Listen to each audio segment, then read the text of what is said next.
തദ്ദേശ സ്വയംഭരണ സ്ഥാപനങ്ങളെ സംബന്ധിച്ച ഈ ക്രെൻസ് അവതരിപ്പിക്കുന്ന പുതിയ വീഡിയോയിലേക്ക് നിങ്ങളെല്ലാവരെയും ഹാർദമായി സ്വാഗതം ചെയ്യുന്നു. ഒരു രാജ്യത്തിൻ്റെ സാമൂഹ്യ വികസനത്തിനും സാമ്പത്തിക വികസനത്തിനും ദാരിദ്ര്യവും തൊഴിലില്ലായ്മ തുടങ്ങിയവ ഇല്ലാതാക്കുന്നതിനുമൊക്കെ തദ്ദേശ സ്വയംഭരണ സ്ഥാപനങ്ങൾ വഹിക്കുന്ന പങ്ക് വളരെ വലുതാണ്. അതുകൊണ്ട് തന്നെ ലോകത്തെ എല്ലാ രാജ്യങ്ങളിലും തദ്ദേശ സ്വയംഭരണ സ്ഥാപനങ്ങൾക്ക് ഇന്ന് പ്രാധാന്യം നൽകി വരുന്നു. വേദകാലം മുതൽ തന്നെ ഇന്ത്യയിൽ പഞ്ചായത്ത് രാജ് സംവിധാനം നിലനിന്നിരുന്നു. ബ്രിട്ടീഷുകാരുടെ കാലഘട്ടത്തിൽ അവർ അർഹമായ പ്രാധാന്യം നൽകാത്തതുകൊണ്ട് പഞ്ചായത്തുകളുടെ പ്രവർത്തനം ആശാവഹമായിരുന്നില്ല.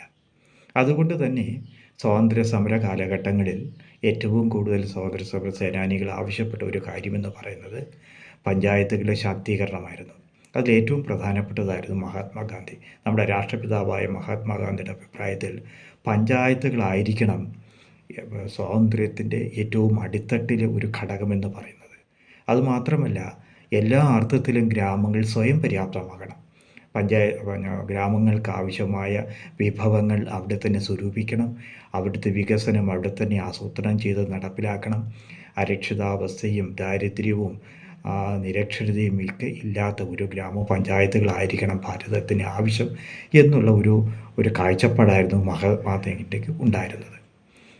അപ്പോൾ സ്വാതന്ത്ര്യം കിട്ടിയതിന് ശേഷം ഒട്ടനവധി പ്രവർത്തനങ്ങൾ പഞ്ചായത്തുകളുടെ ശാക്തീകരണത്തിന് വേണ്ടി ഇന്ത്യ ഗവൺമെൻറ്റും സംസ്ഥാന ഗവൺമെൻറ്റും ചെയ്തിരുന്നു. പക്ഷേ അതൊന്നും ഫലപ്രദമാകാത്തത് കൊണ്ടാണ് 73-74 ഭരണഘടനാ ഭേദഗതികളിലൂടെ പഞ്ചായത്തുകൾക്ക് ഒരു പുതുജീവൻ നൽകുന്നതിന് വേണ്ടിയുള്ള പരിഷ്കാരങ്ങൾ നടപ്പിലാക്കിയത്. ആ പരിഷ്കാരങ്ങളുടെ ഭാഗമായി ആണ് ഇപ്പോൾ തദ്ദേശ സ്വയംഭരണ സ്ഥാപനങ്ങൾ കേരളം ഉൾപ്പെടെയുള്ള സംസ്ഥാനങ്ങളിൽ ഇന്ന് പ്രവർത്തിക്കുന്നത്.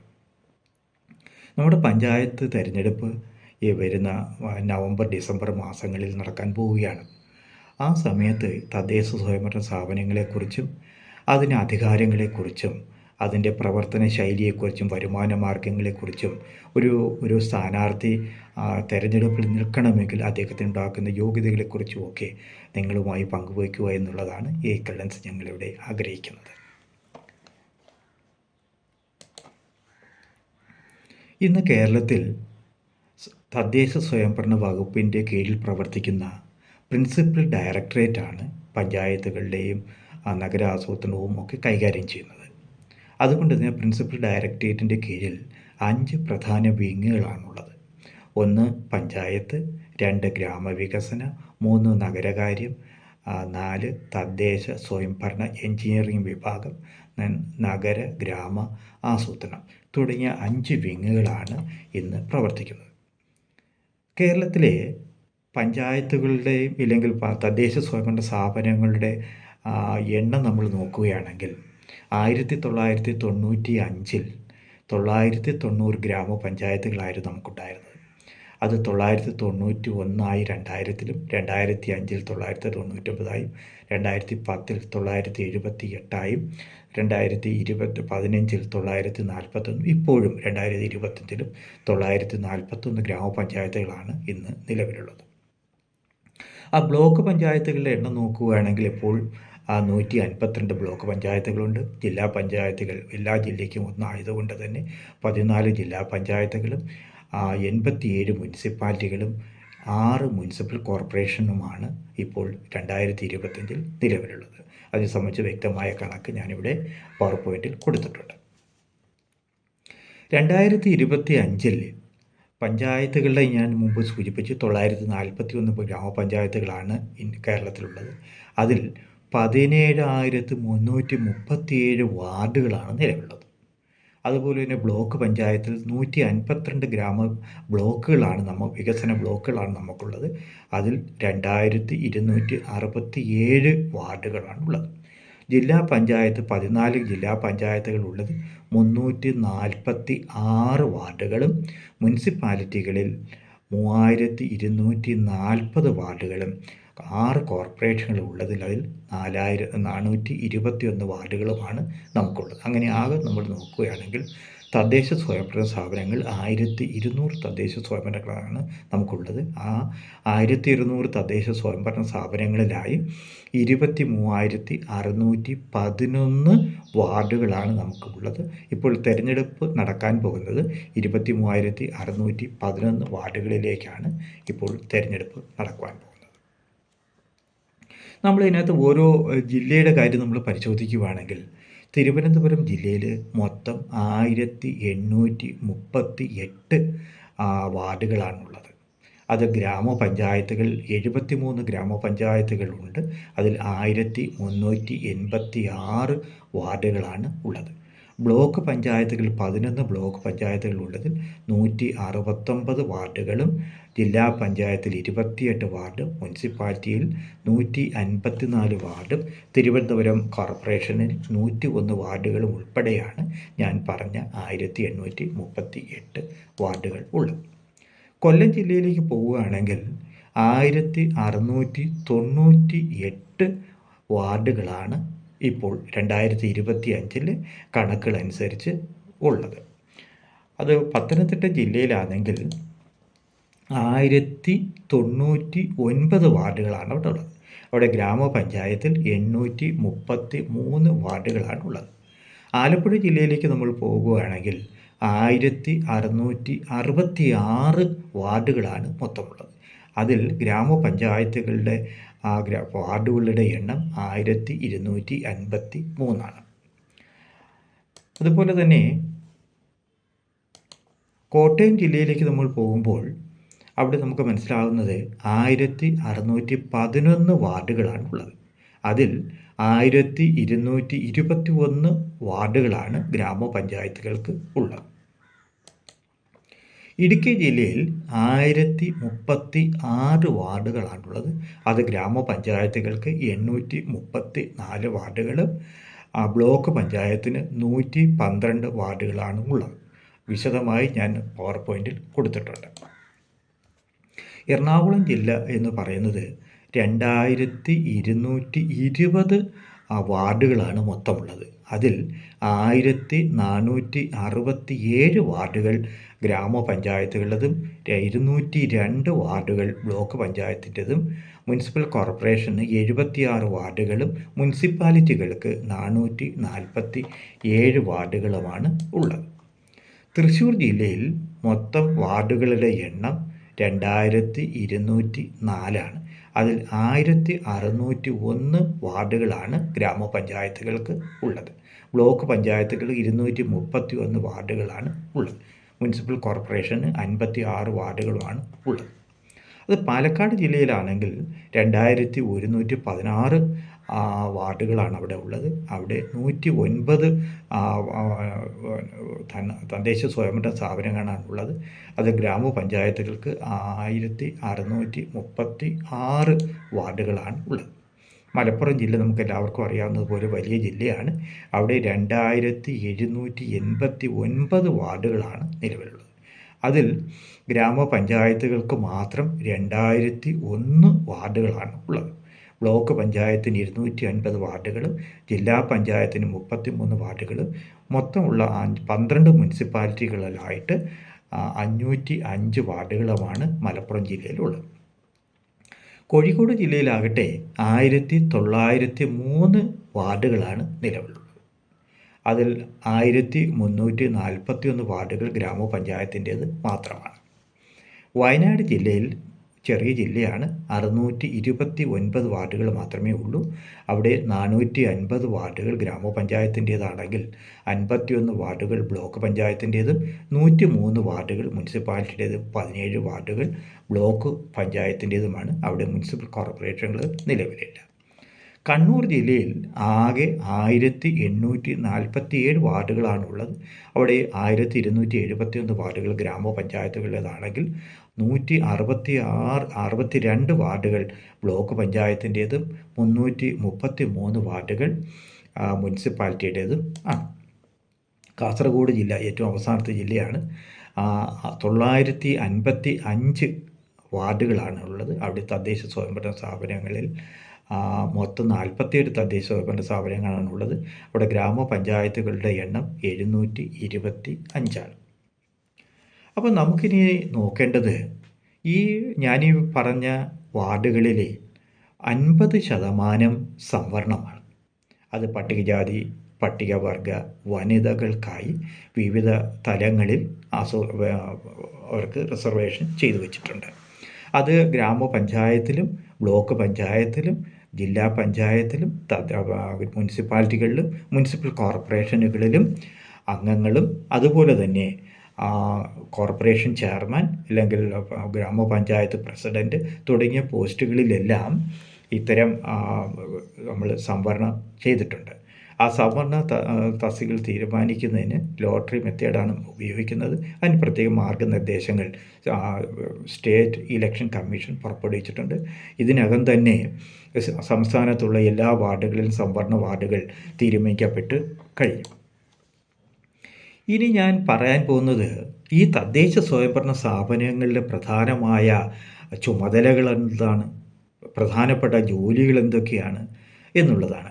അതിനെ ഞാൻ പ്രധാനമായും 3ആയി തരംതിരിക്കുകയാണ്. ഒന്ന്, പഞ്ചായത്ത് രാജ് 94 കേരള പഞ്ചായത്ത് രാജ് ആക്ട് 1994 പ്രകാരം ഉള്ള പഞ്ചായത്തിൻ്റെ അനിവാര്യ ചുമതലകളാണ് ഞാനിവിടെ പറയുന്നത്. മൊത്തം 27 അനിവാര്യ ചുമതലകളാണ് പഞ്ചായത്ത് രാജ് ആക്ട് 1994 നൽകിയിരിക്കുന്നത്. അതിനകത്ത് കെട്ടിട നിർമ്മാണം നിയന്ത്രിക്കുക, പൊതുസ്ഥലങ്ങളുടെ കയ്യേറ്റം സൂക്ഷിക്കുക, പരമ്പരാഗത കുടിവെള്ള സ്രോതസ്സുകൾ സംരക്ഷിക്കുക, കുളങ്ങളും മറ്റ് ജലസംരക്ഷണകളും സംരക്ഷിക്കുക, അതുപോലെ ഗ്രാമപഞ്ചായത്തിൻ്റെ ചുമതലയുള്ള ജലമാർഗ്ഗങ്ങളും കനാലുകളും പരിരക്ഷിക്കുക, ഖരമാലിന്യങ്ങൾ ശേഖരിക്കുകയും കൈകഴുകുകയും ചെയ്യുക, അതുപോലെ തന്നെ പേമാരി മൂലം ഉണ്ടാകുന്ന വെള്ളം ഒഴുക്കിക്കളയുക, അതുപോലെ തന്നെ പരിസ്ഥിതി ആരോഗ്യ പ്രവർത്തനങ്ങൾ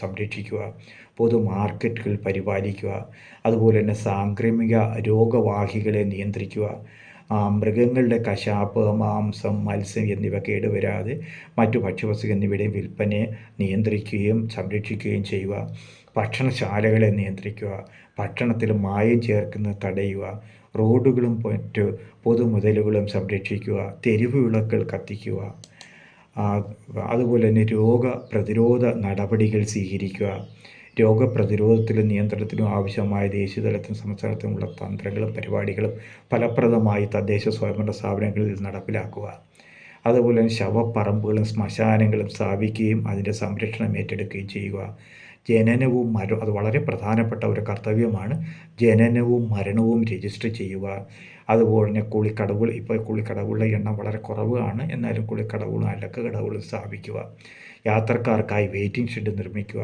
മേളകളും, അതായത് പലതരത്തിൽ യുവജന മേളകൾ നമ്മൾ നടത്താറുണ്ട്, അതുപോലെ മേളകളും ഉത്സവങ്ങളും നടത്തിക്കുക തുടങ്ങിയവയാണ് അനിവാര്യമായ ചിലവുകളെന്ന് സൂചിപ്പിക്കുന്നത്.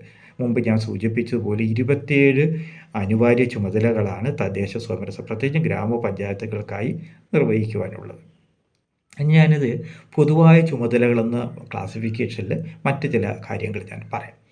ആവശ്യ സ്ഥിതി വിവര കണക്കുകൾ ശേഖരിക്കുകയും അത് പരിപാലിക്കുകയും അത് പിൽക്കാലത്ത് ഉപയോഗത്തിലേക്ക് വേണ്ടി മാറ്റിവെക്കുക, സ്വാശ്രയ സംഘങ്ങളെ സംഘടിപ്പിക്കുക, കുടുംബശ്രീ പോലുള്ള സ്വാശ്രയ സംഘങ്ങളെ നിർമ്മിക്കുക, അതുപോലെ മിതവ്യയം സേവിങ് ഹാബിറ്റ് അല്ലെങ്കിൽ ത്രിഫ്റ്റ് ഹാബിറ്റ് ഒക്കെ നമ്മൾ പറയും, അതിനെ പ്രോത്സാഹിപ്പിക്കുക, മദ്യപാനം, മയക്കുമരുന്നുള്ള ഉപയോഗം തുടങ്ങിയവ നിരുത്സാഹപ്പെടുത്തുകയും അതിന് എല്ലാവിധത്തിലും ഉള്ള നിയന്ത്രണങ്ങൾ ഏർപ്പെടുത്തുക, വികസനത്തിൻ്റെ എല്ലാ ഘട്ടങ്ങളിലും ജനകീയ പങ്കാളിത്തം ഇല്ലെങ്കിൽ ജനകീയ ആസൂത്രണം പോലുള്ള പ്രവർത്തനങ്ങൾ നടപ്പിലാക്കുക, അതുപോലെ തന്നെ പ്രകൃതിക്ഷോഭങ്ങൾ ഉണ്ടാകുമ്പോൾ ദുരിതാശ്വാസ പ്രവർത്തനങ്ങൾക്ക് നേതൃത്വം കൊടുക്കുക, അതുപോലെ പരിസ്ഥിതിയെ സംബന്ധിച്ച് വളരെ ബോധവൽക്കരണം, നമുക്കറിയാം പരിസ്ഥിതി സംരക്ഷണം ഇന്ന് കാലഘട്ടത്തിൻ്റെ ഒരു ആവശ്യമാണ്.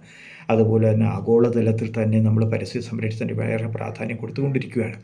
അതുകൊണ്ട് തന്നെ പരിസ്ഥിതി സംബന്ധിച്ച് ആവശ്യമായ പ്രവർത്തനങ്ങൾ സംഘടിപ്പിക്കുക, ബോധവൽക്കരണം നടത്തുക, അതുപോലെ സഹകരണ മേഖലയുടെ പ്രവർത്തനത്തിന് വേണ്ടി നിരവധി പ്രവർത്തനങ്ങൾ സംഘടിപ്പിക്കുക, സാമുദായിക ഐക്യം പരിപോഷിപ്പിക്കുക, വികസന പ്രവർത്തനങ്ങൾക്ക് ആവശ്യമായ ഭൂമി സൗജന്യമായി വിട്ടുകൊടുക്കുക, ദുർബല വിഭാഗങ്ങൾക്ക് ആവശ്യമായ നിയമബോധവൽക്കരണ പ്രവർത്തനങ്ങൾ കൊടുക്കുക തുടങ്ങിയ നിരവധി പ്രവർത്തനങ്ങളാണ് പൊതുവേ ഉള്ള ഒരു കാഴ്ചപ്പാടിൽ പൊതുവായിട്ടുള്ള കർത്തവ്യങ്ങളിലും അനിവാര്യ കർത്തവ്യങ്ങളിലുമായിട്ട് ഉള്ളത്. ഞാനിനി പറയാൻ പോകുന്നത് ഇപ്പോഴത്തെ ഈ പ്രാദേശിക ഭരണത്തിൻ്റെ ഘടനയാണ് പറയുന്നത്. അതായത് ഓംബുഡ്സ്മാൻ നിലവിലുണ്ട്, അപ്പലറ്റ് ട്രിബ്യൂണൽ നിലവിലുണ്ട്, ധനകാര്യ കമ്മീഷൻ നിലവിലുണ്ട്, തെരഞ്ഞെടുപ്പുകൾ നടത്തുവാനുള്ള തെരഞ്ഞെടുപ്പ് കമ്മീഷനുണ്ട്, വികസന കൗൺസിലുണ്ട്. ഇതൊക്കെ നമ്മുടെ സംസ്ഥാനത്തെ തദ്ദേശ സ്വയംഭരണ സ്ഥാപനങ്ങളുടെ സുഗമമായ നടത്തിപ്പ് ഉറപ്പുവരുത്തുന്നതിനും ആവശ്യമായ തെരഞ്ഞെടുപ്പ് നടത്തുന്നതിനും എന്തെങ്കിലും പരാതികളുണ്ടായാൽ അത് പരിഹരിക്കുന്നതിനും ആവശ്യമായ നിരവധി നടപടികളാണ് 1994 കേരള പഞ്ചായത്ത് രാജ് നിയമം വിഭാവന ചെയ്യുന്നത്. അത് പഞ്ചായത്തിലേക്ക് നമ്മൾ വരുമ്പോൾ പഞ്ചായത്ത് സെക്രട്ടറിയാണ് തദ്ദേശ സ്വയംഭരണ സ്ഥാപനങ്ങളിലെ അല്ലെങ്കിൽ ഗ്രാമപഞ്ചായത്തുകളിലെ തലവനെന്ന് പറയുന്നത്. അതുപോലെ തിരഞ്ഞെടുക്കപ്പെട്ട ജനപ്രതിനിധികളുടെ ഹെഡ് എന്ന് പറയുന്നത് പ്രസിഡൻ്റാണ്. പ്രസിഡൻ്റുണ്ട്, വൈസ് പ്രസിഡൻ്റുണ്ട്, 4 വികസന സ്റ്റാൻഡിംഗ് കമ്മിറ്റികളുണ്ട്. ഇവരുടെ നേതൃത്വത്തിലായിരിക്കും തിരഞ്ഞെടുക്കപ്പെട്ട ജനപ്രതിനിധികളുടെ നിയന്ത്രണം ഉണ്ടായിരിക്കുന്നത്. അതുപോലെ തന്നെ പഞ്ചായത്ത് പ്രവർത്തിക്കുന്ന കൃഷിഭവനുകൾ, മൃഗാശുപത്രിയിലെ ഡോക്ടർമാർ, പ്രവർത്തകർ, ആരോഗ്യ പ്രവർത്തകർ, ഗ്രാമവികസന വകുപ്പിൽ പ്രവർത്തിച്ചു കൊണ്ടിരുന്ന വില്ലേജ് എക്സ്റ്റൻഷൻ ഓഫീസർമാർ, അതുപോലെ ICDS സൂപ്പർവൈസർമാർ, അതുപോലെ വിദ്യാഭ്യാസവുമായി ബന്ധപ്പെട്ട പ്രവർത്തകർ തുടങ്ങിയവരെല്ലാം ഈ പഞ്ചായത്തിൻ്റെ പ്രവർത്തനങ്ങളിൽ പങ്കാളികളായിരിക്കുകയും ചെയ്യും. ഏത് പ്രവർത്തനത്തിൽ ഞാൻ ഈ പറഞ്ഞ കൃഷിഭവൻ്റെ കാര്യത്തിലായാലും ശരി, മൃഗസംരക്ഷണ വകുപ്പിൻ്റെ കാര്യത്തിലായാലും ശരി, സ്കൂളുകളുടെ കാര്യത്തിലായാലും ഒക്കെ പഞ്ചായത്തുകൾക്ക് പ്രവർത്തിക്കുവാനുള്ള അധികാരമുണ്ട്. അവിടെ അധികാരത്തിൽ പെടുന്ന കാര്യമാണ്. ഞാൻ മുമ്പ് പറഞ്ഞതുപോലെ പഞ്ചായത്ത് പ്രധാനമായും 4 സ്റ്റാൻഡിംഗ് കമ്മിറ്റികളാണ് നിലവിലുള്ളത്. അതിനെ ഞാൻ ധനകാര്യ സ്റ്റാൻഡിംഗ് കമ്മിറ്റി, അതുപോലെ തന്നെ വികസന സ്റ്റാൻഡിംഗ് കമ്മിറ്റി, ക്ഷേമകാര്യ സ്റ്റാൻഡിംഗ് കമ്മിറ്റി, ആരോഗ്യവും വിദ്യാഭ്യാസവും, അങ്ങനെയുള്ള 4 സ്റ്റാൻഡിംഗ് കമ്മിറ്റികളാണ് പഞ്ചായത്തിൽ അല്ലെങ്കിൽ ഗ്രാമപഞ്ചായത്തുകൾ. ഈ പഞ്ചായത്തുകൾക്ക് ഈ സ്റ്റാൻഡിംഗ് കമ്മിറ്റികൾക്ക് ഓരോ ചെയർമാന്മാരും ഉണ്ടാകും. ഓരോ സ്റ്റാൻഡിംഗ് കമ്മിറ്റികൾ നിർവഹിക്കേണ്ട ഉത്തരവാദിത്വങ്ങൾ ഞാനിവിടെ കൊടുത്തിട്ടുണ്ട്. ഉദാഹരണമായി ധനകാര്യ സ്റ്റാൻഡിംഗ് കമ്മിറ്റിയാണ് ചെയ്യേണ്ടതെന്ന് പറഞ്ഞു കഴിഞ്ഞാൽ പഞ്ചായത്തുകളുടെ ധനകാര്യ ഹെൽത്ത് ഇല്ലെങ്കിൽ അതിന് ആവശ്യമായ പ്രവർത്തനങ്ങൾ സംഘടിപ്പിക്കുക എന്നുള്ളതാണ്. അതായത് പഞ്ചായത്തിന് നൽകിയിരിക്കുന്ന നിരവധി ധനകാര്യ മാർഗങ്ങളുണ്ട്, അല്ലെങ്കിൽ നികുതിയേതര വരുമാന മാർഗങ്ങളുണ്ട്, ധനാഗമന മാർഗങ്ങൾ ധാരാളം. അതൊക്കെ പൂർണ്ണമായും പിരിച്ചെടുത്ത് പൂർണ്ണമായ ഒരു ധനകാര്യ മാനേജ്മെൻറ്റ് നടപ്പിലാക്കുക എന്നുള്ളതാണ് ധനകാര്യ സ്റ്റാൻഡിംഗ് കമ്മിറ്റിയുടെ പ്രധാനമായ കർത്തവ്യങ്ങളിൽ ഒന്ന്. അത് വികസന പ്രവർത്തനങ്ങൾ സംഘടിപ്പിക്കുക, പലതരത്തിലുള്ള വികസന ജനകീയ ആസൂത്രണം പോലുള്ള വികസന പ്രവർത്തനങ്ങൾ സംഘടിപ്പിക്കുക, അതായത് പ്ലാനിങ് അടിത്തട്ടിൽ നിന്നും പൊതുജനങ്ങളെ പങ്കാളിപ്പിക്കുന്നതിന് ആവശ്യമായ നിരവധി നടപടികൾ നടത്തുക. അതുപോലെ തന്നെ ക്ഷീരവികസനം, ചെറുകിട ജലസേചനം, മത്സ്യബന്ധനം, പട്ടികജാതി പട്ടികവർഗ വികസനം, പാർപ്പിട സൗകര്യം, കെട്ടിട നിർമ്മാണം തുടങ്ങിയ വികസന പ്രവർത്തനങ്ങൾക്ക് ചുക്കാൻ പിടിക്കുക എന്നുള്ളതാണ് വികസന സ്റ്റാൻഡിംഗ് കമ്മിറ്റിയുടെ പ്രധാനപ്പെട്ട ജോലികളിൽ ഒന്ന്. പിന്നെ ക്ഷേമകാര്യ പ്രവർത്തനം, വാക്ക് കേൾക്കുമ്പോൾ തന്നെ പല തരത്തിലുള്ള ക്ഷേമകാര്യ പ്രവർത്തനങ്ങൾ നടത്തുക. നമ്മുടെ സമൂഹത്തിൽ ഇന്ന് ധാരാളം പ്രയാസങ്ങൾ നേരിടുന്ന പട്ടികജാതി പട്ടികവർഗങ്ങളായാലും ശരി, ശിശുക്കളായാലും ശരി, സ്ത്രീകളായാലും ശരി, സാമൂഹ്യ സുരക്ഷാ പ്രവർത്തനങ്ങൾ, ചേരി പ്രവർത്തനങ്ങൾ തുടങ്ങിയ പ്രവർത്തനങ്ങൾ, വിവിധ ക്ഷേമ പ്രവർത്തനങ്ങൾ നേതൃത്വത്തിൽ നടത്തുക എന്നുള്ളതാണ് ക്ഷേമകാര്യ സ്റ്റാൻഡിംഗ് കമ്മിറ്റിയുടെ പ്രധാന ജോലികൾ. അതുപോലെ തന്നെ ആരോഗ്യവും വിദ്യാഭ്യാസവും എന്ന് പറയുന്നത് ഞാൻ പറയാതെ തന്നെ നിങ്ങൾക്കറിയാം. ആരോഗ്യവും വിദ്യാഭ്യാസവുമാണ് ഒരു പഞ്ചായത്ത് നിർവഹിക്കേണ്ട പ്രധാനപ്പെട്ട ചുമതലകളിൽ ഒന്ന്. അവിടെ വിദ്യാഭ്യാസ പ്രവർത്തനങ്ങൾ പഞ്ചായത്തുകളുടെ അധീനതയിലാണ് ലോവർ പ്രൈമറി സ്കൂളുകൾ, അപ്പർ പ്രൈമറി സ്കൂളുകൾ വരെ. അവിടെ ലോവർ പ്രൈമറി സ്കൂൾ അവരുടെ കൈവശമാണ്. അപ്പോൾ അവിടെ ആവശ്യമായ വിവിധ പ്രവർത്തനങ്ങൾ, അതായത് വിദ്യാർത്ഥികൾ ആവശ്യമായ സ്കൂൾ യൂണിഫോം ലഭ്യമാക്കുന്നതിനായാലും ശരി, ആഹാര സാധനങ്ങൾ ലഭ്യമാക്കുന്നതിനായാലും ശരി, പലതരത്തിലുള്ള ക്ഷേമ പ്രവർത്തനങ്ങൾ നടത്തുന്നതിനായാലും ശരി, ആരോഗ്യ വിദ്യാഭ്യാസ സ്റ്റാൻഡിംഗ് കമ്മിറ്റികളാണ് ചെയ്യേണ്ടത്. ഞാനിനി പറയാൻ പോകുന്നത് ഈ തെരഞ്ഞെടുപ്പിൽ ജനപ്രതിനിധികളാകുന്നത് എങ്ങനെ, അവരുടെ യോഗ്യതകൾ എന്തൊക്കെയാണ്, അത് കഴിഞ്ഞതിന് ശേഷം ഞാൻ പറയാൻ പോകുന്നത് അയോഗ്യതകൾ എന്തൊക്കെയാണ്. യോഗ്യതകൾ ഇല്ലെങ്കിൽ നമുക്ക് ഒരു പഞ്ചായത്ത് തിരഞ്ഞെടുപ്പ് നടക്കാൻ പോവുകയാണ്. ഞാനിപ്പോൾ പറഞ്ഞതുപോലെ 2025 നവംബർ, ഡിസംബർ മാസങ്ങളിലെ തദ്ദേശ സ്വയംഭരണ സ്ഥാപനങ്ങൾ നടക്കാൻ പോവുകയാണ്.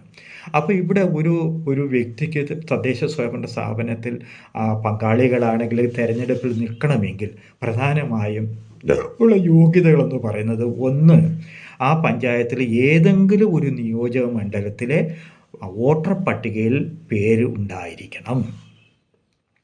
അത് അദ്ദേഹം നിൽക്കുന്ന വാർഡിൽ തന്നെ ആകണമെന്നില്ല. ആ പഞ്ചായത്തിൻ്റെ വോട്ടർ പട്ടികയിൽ അദ്ദേഹം ഏതെങ്കിലും ഒരു നിയോജക മണ്ഡലത്തിലെ വോട്ടർ പട്ടികയിൽ അദ്ദേഹത്തിൻ്റെ പേര് ഉണ്ടായിരിക്കണം. 2, നോമിനേഷൻ സമർപ്പിക്കുന്ന തീയതിയിൽ ഈ സ്ഥാനാർത്ഥിക്ക് 21 വയസ്സ് പൂർത്തിയായിരിക്കണം. 3, സംവരണ മണ്ഡലങ്ങൾ, അതായത് പട്ടികജാതി, പട്ടികവർഗ, സ്ത്രീ സംവരണ വാർഡുകളുണ്ട്. ഞാൻ മുമ്പ് പറഞ്ഞതിന് മുമ്പ് നമ്മൾ തിരഞ്ഞെടുക്കപ്പെട്ടത് ഇന്ന വാർഡുകളിലാണ് വാർഡുകളാണ് വനിതാ സംവരണം അല്ലെങ്കിൽ പട്ടികജാതി സംവരണം നമ്മൾ മുൻകൂട്ടി തീരുമാനിക്കപ്പെട്ടതാണ്. അപ്പോൾ അവിടെ അപേക്ഷ കൊടുക്കണമെങ്കിൽ ആ വിഭാഗത്തിൽപ്പെട്ടവരായിരിക്കണം. ഉദാഹരണമായി പട്ടികജാതിക്കാർക്കായി സംവരണം ചെയ്തിരിക്കുന്ന മണ്ഡലത്തിൽ പട്ടികജാതി വിഭാഗത്തിൽപ്പെടുന്ന ആൾക്കാർക്ക് മാത്രമേ അവിടെ തിരഞ്ഞെടുപ്പിൽ നിൽക്കുവാൻ അവകാശമുള്ളൂ. അതുപോലെ തന്നെ സ്ത്രീ 50% കൂടുതൽ നമ്മൾ സ്ത്രീ സംവരണം നടത്തിയിട്ടുണ്ട്. അപ്പോൾ ആ സ്ത്രീ സംവരണം ചെയ്തിരിക്കുന്ന വാർഡുകളിൽ തിരഞ്ഞെടുപ്പിൽ നിൽക്കണമെങ്കിൽ അത് സ്ത്രീകൾ തന്നെ ആയിരിക്കണം. ഇതാണ് സംവരണ മണ്ഡലത്തിനെ സംബന്ധിച്ച് ഒരു പ്രത്യേകത. അതുപോലെ തന്നെ ഈ പഞ്ചായത്ത് രാജ് ആക്ട് 1994 കേരള പഞ്ചായത്ത് രാജ് നിയമം അനുസരിച്ച് ഏതെങ്കിലും നിയമപ്രകാരം അയോഗ്യനായിട്ടുണ്ട് എങ്കിൽ ഈ തെരഞ്ഞെടുപ്പിൽ പങ്കെടുക്കുവാൻ പാടില്ല. അതുകൊണ്ട് തന്നെ അയോഗ്യൻ അല്ലെങ്കിൽ അയോഗ്യനാകുന്ന കാരണങ്ങൾ എന്തൊക്കെയാണെന്നാണ് ഞാനിനി പറയാൻ പോകുന്നത്. അതായത് അയോഗ്യതയ്ക്ക് എന്തൊക്കെയാണ് കാരണങ്ങൾ ഉണ്ടാകുന്നത്? 1, അംഗമായി തിരഞ്ഞെടുക്കുന്നതിന് അംഗമായി തുടരുന്നതിന് താഴെ സാഹചര്യങ്ങൾ അയോഗ്യനായിരിക്കുന്നതാണ്. അതായത് പഞ്ചായത്ത് രാജിൻ്റെ 34 ആക്ട് പ്രകാരമാണ് ഞാനീ പറയുന്നത്. വിശദമായി പഞ്ചായത്ത് രാജ് ആക്ടിൽ ബുക്കിൽ നിലവിലുണ്ട്. എന്നാലും വളരെ സമയക്കുറവ് കാരണം വളരെ കുറച്ച് കാര്യങ്ങൾ മാത്രം നിങ്ങളുമായി പങ്കുവയ്ക്കുവാനാണ് ഞാനിവിടെ ആഗ്രഹിക്കുന്നത്. 1, നിയമസഭയിലേക്കുള്ള തിരഞ്ഞെടുപ്പിൻ്റെ ആവശ്യങ്ങൾക്ക് തത്സമയം പ്രാബല്യത്തിലുള്ള ഏതെങ്കിലും നിയമത്തിൻ്റെ കീഴിലോ അയാൾ അപ്രകാരം അയോഗ്യനായി പ്രഖ്യാപിച്ചിട്ടുണ്ട് എങ്കിൽ തദ്ദേശ സ്വയംഭരണ സ്ഥാപനങ്ങളിലെ തിരഞ്ഞെടുപ്പിലും അദ്ദേഹത്തിന് പങ്കെടുക്കുവാൻ പാടില്ല. അതുപോലെ തന്നെ പട്ടികജാതി പട്ടികവർഗക്കാർ മുമ്പ് പറഞ്ഞതാണ്, സംവരണം ചെയ്തിട്ടുള്ള സീറ്റുകൾ അവർക്ക് മാത്രമേ അധികാരമുള്ളൂ. അവിടെ ഏതെങ്കിലും കാരണവശാൽ വ്യാജ സർട്ടിഫിക്കറ്റ് അല്ലെങ്കിൽ കള്ള സർട്ടിഫിക്കറ്റ് പ്രൊഡ്യൂസ് ചെയ്ത് അത് അവിടെ സമർപ്പിച്ച് ഒരു തിരഞ്ഞെടുപ്പിൽ നിൽക്കുവാൻ ശ്രമിക്കപ്പെട്ടാൽ അവരെ നമ്മൾ അയോഗ്യരായി പ്രഖ്യാപിക്കുന്നതാണ്. അതുപോലെ തന്നെ ഏതെങ്കിലും ഒരു കോടതിയിലോ ഏതെങ്കിലും ഒരു ട്രിബ്യൂണലിലോ ഏതെങ്കിലും കാരണം കൊണ്ട് 3 മാസത്തിൽ കുറയാതെ ഒരു കാലഘട്ടത്തിലേക്ക് തടവ് ശിക്ഷ വിധിച്ചിട്ടുണ്ട് എങ്കിൽ അദ്ദേഹം അയോഗ്യനായിരിക്കും. അതുപോലെ തന്നെ സ്ഥിരബുദ്ധിയില്ലാത്ത ആൾ, അതുപോലെ തന്നെ വിദേശ രാഷ്ട്രത്തിൻ്റെ പൗരത്വം സ്വമേധയാ ആർജിച്ചിരുന്നുവെങ്കിൽ അദ്ദേഹത്തെ നമുക്ക് പഞ്ചായത്തിൽ നമുക്ക് തിരഞ്ഞെടുപ്പിൽ പങ്കെടുക്കാൻ കഴിയത്തില്ല. അതുപോലെ തന്നെ നിർധനനായി വിധിക്കപ്പെട്ടിട്ടുള്ള ഒരു അപേക്ഷകനായിരിക്കുകയോ അല്ലെങ്കിൽ അത്തരത്തിൽ നിർധനനായി പ്രഖ്യാപിക്കുകയോ ചെയ്തിട്ടുണ്ടോ എങ്കിൽ അദ്ദേഹത്തിന് ആ തിരഞ്ഞെടുപ്പിൽ പങ്കെടുക്കുവാൻ അർഹത ഉണ്ടായിരിക്കത്തില്ല. അതുപോലെ തന്നെ സർക്കാരിന് വേണ്ടിയോ അഥവാ ബന്ധപ്പെട്ട പഞ്ചായത്തിന് വേണ്ടിയോ പ്രതിഫലം പറ്റുന്ന ഒരു അഭിഭാഷകനായി ജോലി ഏർപ്പെട്ടിരിക്കുന്നു എങ്കിൽ അദ്ദേഹത്തിന് ഇതിന് പങ്കെടുക്കാൻ പാടില്ല. അതുപോലെ തന്നെ നേരത്തെ ഒരു അംഗമായിരിക്കും തൻ്റെ ഉദ്യോഗ കാലാവധി പുതിയ തിരഞ്ഞെടുപ്പ് പ്രാബല്യത്തിൽ വരുന്നതിന് മുമ്പ് അവസാനിപ്പിക്കാതിരിക്കുകയും അല്ലെങ്കിൽ നേരത്തെ തന്നെ അംഗമായി തിരഞ്ഞെടുക്കപ്പെടുകയോ അഥവാ ഉദ്യോഗ കാലം ഇനിയും ആരംഭിക്കാതിരിക്കുകയും ചെയ്യും. അങ്ങനെ ഉള്ള നിരവധി, ഞാൻ ബാക്കിയൊന്നും വായിക്കുന്നില്ല, അങ്ങനെ നിരവധി കാരണങ്ങൾ കൊണ്ടാണ് ഒരു വ്യക്തിയെ അയോഗ്യനായി പ്രഖ്യാപിക്കുന്നത്. അതുപോലെ തന്നെ അഡ്വക്കേറ്റോ വക്കീലോ പ്രാക്ടീസ് ചെയ്ത് വിലക്കപ്പെട്ടിരിക്കുന്നു. ഒരു ബധിരൻ മോഹനാണെങ്കിൽ അല്ലെങ്കിൽ അങ്ങനെയുള്ള ഞാൻ വിശദമായി ഇവിടെ കൊടുത്തിട്ടുണ്ട്. അത് സമയക്കുറവ് കാരണം ഞാനത് എല്ലാം വായിക്കുന്നില്ല. ഞാൻ ഇനി പറയാൻ പോകുന്നത് ഒരു തദ്ദേശ സ്വയംഭരണ സ്ഥാപനം, അത് ഗ്രാമപഞ്ചായത്ത് ആവട്ടെ, മുനിസിപ്പാലിറ്റി ആവട്ടെ, അല്ലെങ്കിൽ മുനിസിപ്പൽ കോർപ്പറേഷൻ ആവട്ടെ, അവിടുത്തെ പ്രവർത്തന വിജയത്തിന് പ്രധാനമായും 3 കാര്യങ്ങൾ നമുക്ക് വേണം. ഒന്ന്, അതിനാവശ്യമായ വിഭവങ്ങൾ നമുക്ക് വേണം, റിസോഴ്സസ്. 2, ഉദ്യോഗസ്ഥർ വേണം, അതായത് മാൻ പവർ, എംപ്ലോയീസ് ഒറ്റ വാക്യം പറഞ്ഞു. 3, അധികാരങ്ങൾ വേണം. ഈ 3 കാര്യങ്ങൾ ഉണ്ടെങ്കിൽ മാത്രമേ ഒരു പഞ്ചായത്തിനോ ഇല്ലെങ്കിൽ ഒരു മുനിസിപ്പാലിറ്റിക്കോ അല്ലെങ്കിൽ ഒരു മുനിസിപ്പൽ കോർപ്പറേഷനോ ഫലപ്രദമായി പ്രവർത്തിക്കുവാൻ നമുക്ക് കഴിയത്തുള്ളൂ. അതുകൊണ്ട് തന്നെ ഞാനിവിടെ നിങ്ങളുടെ മുമ്പിൽ അവതരിപ്പിക്കുന്ന കാര്യമെന്ന് പറയുന്നത്, ഒരു തദ്ദേശ സ്വയംഭരണ സ്ഥാപനത്തിന്, പ്രത്യേകിച്ചും ഗ്രാമപഞ്ചായത്ത്, ബാക്കി ഞാൻ കൂടുതൽ പ്രാധാന്യം കൊടുക്കുന്നില്ല, എങ്കിൽ ഗ്രാമപഞ്ചായത്തുകൾക്ക് ഇന്ന് നിലവിലുള്ള നിയമപ്രകാരം, അതായത് പഞ്ചായത്ത് രാജ് ആക്ട് 94 പ്രകാരം ഇന്ന് അനുവദിക്കപ്പെട്ടിരിക്കുന്ന പ്രധാനപ്പെട്ട വരുമാന മാർഗങ്ങൾ ഏതെല്ലാം, അത് അവസാനം ഞാൻ ഈ വരുമാന മാർഗങ്ങളെ എങ്ങനെയെല്ലാം നമുക്ക് കൂടുതൽ ഫലപ്രദമായി വർദ്ധിപ്പിക്കുവാൻ കഴിയും എന്നുള്ള കാര്യം കൂടി ഞാൻ നിങ്ങളുമായി പങ്കുവയ്ക്കുന്നതാണ്. എന്നാലും ആ പ്രധാനമായ വരുമാന മാർഗങ്ങൾ ഏതൊക്കെയാണെന്ന് ചോദിച്ചു കഴിഞ്ഞാൽ, ഒന്ന്, തനത് വരുമാനം, ഓൺ സോഴ്സസ് ഓഫ് റവന്യൂ എന്ന് പറയും. ഓൺ സോഴ്സ് ഓഫ് റവന്യൂവിൽ പ്രധാനമായും വരുന്ന നികുതി വരുമാനവും നികുതി ഇതര വരുമാനവും, അത് tax revenue and non tax revenues, അത് പഞ്ചായത്തിൻ്റെ തനത് വരുമാനമാണ്. 2, കേന്ദ്ര ധനകാര്യ കമ്മീഷനിൽ നിന്നും, സെൻട്രൽ ഫിനാൻസ് കമ്മീഷനിൽ നിന്നും തദ്ദേശ സ്വയംഭരണ സ്ഥാപനങ്ങൾക്ക് ഇന്ന് വിഭവം അല്ലെങ്കിൽ പണം ലഭിക്കുവാനുള്ള നിയമപരമായ അധികാരമുണ്ട്, അവകാശമുണ്ട്. അങ്ങനെ ലഭിക്കുന്ന പണം. 3, സംസ്ഥാന ധനകാര്യ കമ്മീഷൻ.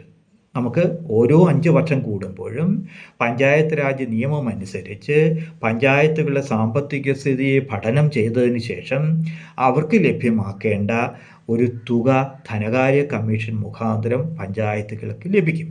അങ്ങനെ ലഭിക്കുന്ന പണം ആണ് അടുത്ത സോഴ്സ്.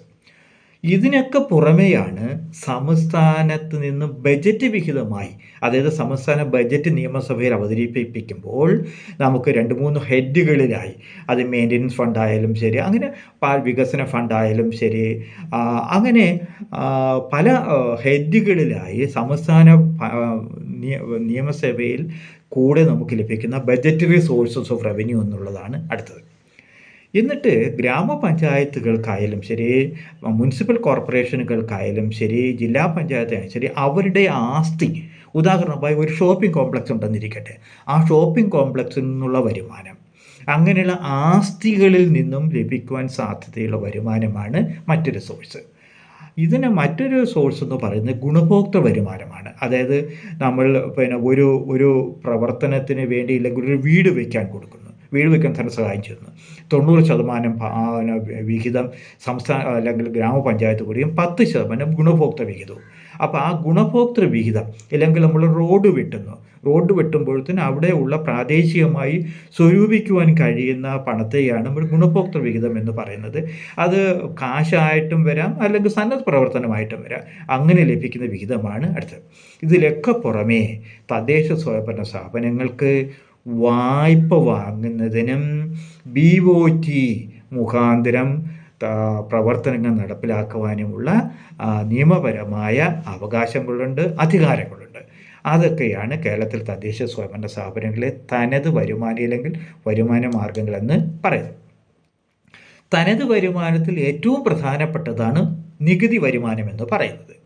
പ്രധാനമായും നിങ്ങൾക്കെല്ലാവർക്കും അറിയാവുന്നതുപോലെ പഞ്ചായത്തിൻ്റെ ഏറ്റവും വലിയ പഞ്ചായത്തിൻ്റെ മാത്രമല്ല, തദ്ദേശ സ്വയംഭരണ സ്ഥാപനങ്ങൾ ബ്ലോക്കും ജില്ലയും ഒഴിച്ചുള്ള എല്ലാ തദ്ദേശ സ്വയംഭരണ സ്ഥാപനങ്ങളുടെയും, അത് ഗ്രാമപഞ്ചായത്തിൻ്റെ ആയാലും ശരി, മുനിസിപ്പാലിറ്റിയുടെ ആയാലും ശരി, മുനിസിപ്പൽ കോർപ്പറേഷൻ്റെ ആയാലും ശരി, അവരുടെ ഏറ്റവും വലിയ വരുമാനമാണെന്ന് പറയുന്നത് പ്രോപ്പർട്ടി ടാക്സ് അല്ലെങ്കിൽ വസ്തുനികുതിയാണ്. പണ്ട് നമ്മൾ വീട്ടു നികുതി എന്നൊക്കെ പറഞ്ഞുകൊണ്ടാണ് ഇരുന്നത്. പക്ഷേ ഇന്ന് ആ പേര് മാറ്റി പ്രോപ്പർട്ടി, വീട് മാത്രമല്ല പ്രോപ്പർട്ടി എന്ന് പറയുന്നത്. അതുകൊണ്ട് തന്നെ ആ പേര് മാറ്റുകയും ആ പ്രോപ്പർട്ടി ടാക്സ് അല്ലെങ്കിൽ വസ്തുനികുതിയാണെന്ന് ഏറ്റവും വലിയ പഞ്ചായത്തുകളുടെ മാർഗമെന്ന് പറയുന്നത് വസ്തുനികുതിയാണ്. അതിനു പുറമെയാണ് പ്രൊഫഷണൽ ടാക്സ്. ജീവനക്കാർ സ്വകാര്യ മേഖലയിൽ പങ്കെടുക്കുന്ന അല്ലെങ്കിൽ ജോലി നോക്കുന്നവരായാലും ശരി, സർക്കാർ സർവീസിലായാലും പൊതുമേഖലാ സ്ഥാപനങ്ങളിലായാലും ശരി, ഈവൻ ചെറിയ വ്യവസായ സ്ഥാപനങ്ങളിലൊക്കെ ജോലി ചെയ്യുന്നവരിൽ നിന്നും ശേഖരിക്കുന്ന പണമാണ് തൊഴിൽ നികുതി ഇല്ലെങ്കിൽ പ്രൊഫഷണൽ ടാക്സ് എന്ന് പറയും. ഇതിന് പുറമെ പരസ്യ നികുതിയുണ്ട്, സേവന നികുതിയുണ്ട്. അങ്ങനെ ഇതൊക്കെയാണ് ഇതിൻ്റെ പ്രധാനമായ നികുതി വരുമാനങ്ങളെന്ന് പറയുന്നത്. നികുതി വരുമാനങ്ങളിൽ ഒന്നുകൂടി ഞാൻ പറയുവാൻ ആഗ്രഹിക്കുന്നത് ഏറ്റവും കൂടുതൽ വരുമാന മാർഗം എന്ന് പറഞ്ഞ് വസ്തുനികുതി അല്ലെങ്കിൽ പ്രോപ്പർട്ടി ടാക്സാണ്. നികുതിയേതര വരുമാനം എന്ന് പറയുമ്പോഴത്തേന് നോൺ ടാക്സ് റവന്യൂ എന്നും നമ്മൾ പറയുമ്പോഴത്തേന് അതിനകത്ത് ലൈസൻസ് ഫീ ഉണ്ട്, അനുമതി അല്ലെങ്കിൽ നമ്മളൊരു പുതിയ ഒരു കട തുടങ്ങുന്നതിന് ആവശ്യമായ അനുമതി കൊടുക്കുമ്പോഴത്തേന് ഇതുണ്ട്. ട്യൂട്ടോറിയൽ കോളേജ് പുതിയതായിട്ട് തുടങ്ങി അല്ലെങ്കിൽ ഒരു ഫാക്ടറി തുടങ്ങുന്നത്, ഇതിനൊക്കെ നമ്മൾ അനുമതി കൊടുക്കുമ്പോഴത്തേന് ഒരു ചെറിയൊരു ഫീസ് ലൈസൻസ് ഫീ ആയിട്ട് നമ്മൾ ഈടാക്കാറുണ്ട്. അതുപോലെ മാർക്കറ്റ്, അതുപോലെ തന്നെ ബസ് സ്റ്റാൻഡ്, ഷോപ്പിംഗ് കോംപ്ലക്സ് തുടങ്ങിയവയിലൊക്കെ നമ്മളൊരു എൻട്രി ഫീസ് പലയിടത്തും വാങ്ങാറുണ്ട്. അപ്പോൾ എൻട്രി ഫീസ്, അതുപോലെ തന്നെ സന്നദ്ധ സേവനം, CSR കോർപ്പറേറ്റ് സോഷ്യൽ റെസ്പോൺസിബിലിറ്റി, അല്ലെങ്കിൽ കേന്ദ്ര ഗവൺമെൻറ്റിൻ്റെ നിയമപ്രകാരം അല്ലെങ്കിൽ കോർപ്പറേറ്റ് അഫയേഴ്സിൻ്റെ നിയമപ്രകാരം സോഷ്യൽ റെസ്പോൺസിബിലിറ്റി ഇത് പ്രകാരം നമുക്ക് പഞ്ചായത്തുകൾക്ക് പണം ലഭിക്കാൻ സാധ്യതയുണ്ട്. അതുപോലെ തന്നെ പഞ്ചായത്തുകൾക്ക് പലതരത്തിലുള്ള റിവാർഡുകൾ, അതിൽ പാരിതോഷികങ്ങൾ സംസ്ഥാന ഗവൺമെൻറ്റിൽ നിന്ന് കിട്ടാം, അല്ലെങ്കിൽ കേന്ദ്ര ഗവൺമെൻറ്റിൽ നിന്ന് കിട്ടാം. ഏറ്റവും നല്ല പഞ്ചായത്തുകൾക്ക് ക്യാഷ് അവാർഡുണ്ട്, ഇല്ലെങ്കിൽ മറ്റ് സന്നദ്ധ സംഘടനകൾ നൽകുന്ന അവാർഡുകൾ, അങ്ങനെ ലഭിക്കുന്ന അവാർഡുകളാണ് അടുത്തതായി കിട്ടുന്നത്. ഫീസുകൾ ഞാൻ മുമ്പ് പറഞ്ഞതാണ്, എന്നാലും ഒന്നും കൂടെ പറയാം. ലൈസൻസ് ഫീസ്, അതുപോലെ തന്നെ PPR fees, cinema license fee, registration fees തുടങ്ങിയ ഫീസുകളാണ് പ്രധാനമായും ഫീസുകൾ ഇനത്തിൽ വരുന്നത്. ഇനി ഞാൻ പറയാൻ പോകുന്നത്, ഞാൻ മുമ്പ് പറഞ്ഞതുപോലെ ബജറ്റിൽ കൂടെ നമുക്ക് കിട്ടുന്ന പൈസയുടെ കാര്യമാണ് ഞാൻ ഇനി പറയാൻ പോകുന്നത്. സംസ്ഥാന ബജറ്റിൽ കൂടെയാണ് നമുക്ക് തദ്ദേശ സ്വയംഭരണ സ്ഥാപനങ്ങൾക്ക് വകയിരുത്തുന്ന ഫണ്ടുകൾ ലഭ്യമാക്കുന്നത്. അത് പ്രധാനമായും 4 ഹെഡുകളിലായിട്ടാണ് സംസ്ഥാന ഗവൺമെൻറ് ഗ്രാമപഞ്ചായത്തുകൾക്ക് വിഭവങ്ങൾ ലഭ്യമാക്കുന്നത്. ഒന്ന് ഡെവലപ്മെൻറ്റ് ഗ്രാൻഡ് എന്ന് പറയും, വികസന ധനസഹായം, സഹായധനം. പൊതു ആവശ്യങ്ങൾക്കുള്ള ജനറൽ പർപ്പസ് ഗ്രാൻഡ് എന്നാണ് പറയുന്നത്. പരിപാലനത്തിന് ആവശ്യമായ ധനസഹായം maintenance grand, maintenance grand. Non road, ആദ്യം ഞാൻ പറഞ്ഞത് റോഡും, 2 നോൺ റോഡ്. ഒന്നുകൂടെ പറയാം. ഡെവലപ്മെൻറ്റ് ഫണ്ട്, അതായത് വികസന ധനം. 2 പൊതു ആവശ്യങ്ങൾക്ക് general purpose grand. 3 maintenance grand road. 4 maintenance grand non road. അങ്ങനെയുള്ള 4 ഹെഡുകളിലായിട്ടാണ് ബജറ്റിൻ്റെ കൂടെ സംസ്ഥാന ഗവൺമെൻറ് ഗ്രാൻഡ് ലഭ്യമാക്കുന്നത്. പക്ഷേ ജില്ലാ പഞ്ചായത്തുകൾക്കും ബ്ലോക്ക് പഞ്ചായത്തുകൾക്കും നികുതി പിരിക്കാനുള്ള അവകാശം പഞ്ചായത്ത് രാജ് നിയമം അനുവദിക്കുന്നില്ല. അവരുടെ പ്രധാനമായ വരുമാന മാർഗമെന്ന് പറയുന്നത് സംസ്ഥാന ഗവൺമെൻറ് അവരുടെ പ്രവർത്തനത്തിന് വേണ്ടി കൊടുക്കുന്ന ധനസഹായമാണ്. അതായത് ബ്ലോക്ക് നികുതിയും മറ്റ് ഫീസുകളും ഈടാക്കുവാനുള്ള അധികാരം ബ്ലോക്ക് ജില്ലാ പഞ്ചായത്തുകൾക്കില്ല. കേന്ദ്ര സംസ്ഥാന സർക്കാർ നൽകുന്ന വരുമാനം മാത്രമാണ് അവരുടെ വരുമാന മാർഗം എന്ന് പറയുന്നത്. സംസ്ഥാന ബഡ്ജറ്റ് വിഹിതത്തിനനുസരിച്ചും കേന്ദ്ര സംസ്ഥാനങ്ങൾക്ക് സഹായത്തിനുമാണ് ഫണ്ട് ലഭിക്കുന്നത്. റോഡുകൾ, വാഹന ഇതര റോഡുകൾ എന്നിവയുടെ പരിപാലനങ്ങൾക്ക് ആവശ്യമായ ധനസഹായമാണ് ബ്ലോക്ക് പഞ്ചായത്തുകൾക്ക് ലഭ്യമല്ല. അതുപോലെ പൊതു ആവശ്യങ്ങൾക്ക് സഹായധനം, ദർഖാസ്തുകൾ വിൽപ്പന, അങ്ങനെ പലതരത്തിലുള്ള വരുമാനം, അതായത് നികുതിയേതര വരുമാനമാണ് ഈ ജില്ലാ പഞ്ചായത്തുകൾക്കും ബ്ലോക്ക് പഞ്ചായത്തുകൾക്കും ഉള്ളത്. നമ്മളിതിൻ്റെ വരുമാനം മാത്രം നമുക്ക് നോക്കിയാൽ പോരാ, നമുക്കിതിൻ്റെ പ്രധാനമായ ചെലവിനങ്ങൾ കൂടി പരിശോധിക്കേണ്ടതായിട്ടുണ്ട്. പ്രധാനമായ ചെലവുകളെ ഞാൻ 2ആയാണ് തിരിക്കുന്നത്. ഒന്ന് പദ്ധതി ചെലവുകളും, 2 പദ്ധതി ഇതര ചെലവുകളെയും ഞാൻ തിരിക്കുകയാണ്. പദ്ധതി ചെലവുകൾ എന്ന് പറയുന്നത് വീണ്ടും നമ്മൾ 2ആയി തിരിക്കുകയാണ്. പദ്ധതി ചെലവുകളെ 2ആയി തിരിക്കാം. ഒന്ന്, പദ്ധതി ആസൂത്രണ മാർഗരേഖ പ്രകാരം പ്രോജക്റ്റുകളിലൂടെ നടത്തുന്ന വികസനക്ഷേമ ചെലവുകളാണ് ആദ്യത്തത്. 2, മെയിൻ്റനൻസ് പ്ലാൻ പ്രകാരം പ്രോജക്റ്റിലൂടെ നടത്തുന്ന ആസ്തി സംരക്ഷണ പരിപാലന ചെലവുകൾ. അതായത് ഞാൻ മുമ്പ് പറഞ്ഞു, നമ്മുടെ ആസ്തികൾ, നമുക്ക് റോഡുകളുണ്ട്, റോഡ് ഇതര ആസ്തികൾ നമുക്കുണ്ട്. ആ ആസ്തികളെ ഉദാഹരണമായി നമ്മളൊരു പിന്നെ ഷോപ്പിംഗ് കോംപ്ലക്സ് പണിഞ്ഞു. ആ ഷോപ്പിംഗ് കോംപ്ലക്സ് പണിഞ്ഞാൽ അത് കാലാകാലങ്ങളിൽ അതിനെ നമുക്ക് റിപ്പയർ ചെയ്യാനുണ്ട്. ഇല്ലെങ്കിൽ അത് എന്നേക്കുമായി നശിച്ചു പോകും. കാലാകാലങ്ങളിൽ ആവശ്യമായ ഇലക്ട്രിക്കൽ വർക്ക് നടത്തേണ്ടതായിട്ടുണ്ട്. കാലാകാലങ്ങളിൽ മെയിൻ്റെനൻസ് വർക്ക് എന്ന് വെച്ചാൽ ഡ്രെയിനേജ് ആയാലും ശരി, ബാക്കിയുള്ള വർക്കുകൾ നമുക്കറിയാവുന്നതാണ്. അപ്പോൾ അത് കാലാകാലങ്ങളിൽ ചെയ്യുന്നതിന് ആവശ്യമായ വർക്കാണ് നോൺ റോഡ് എന്ന് പറയുന്നത്.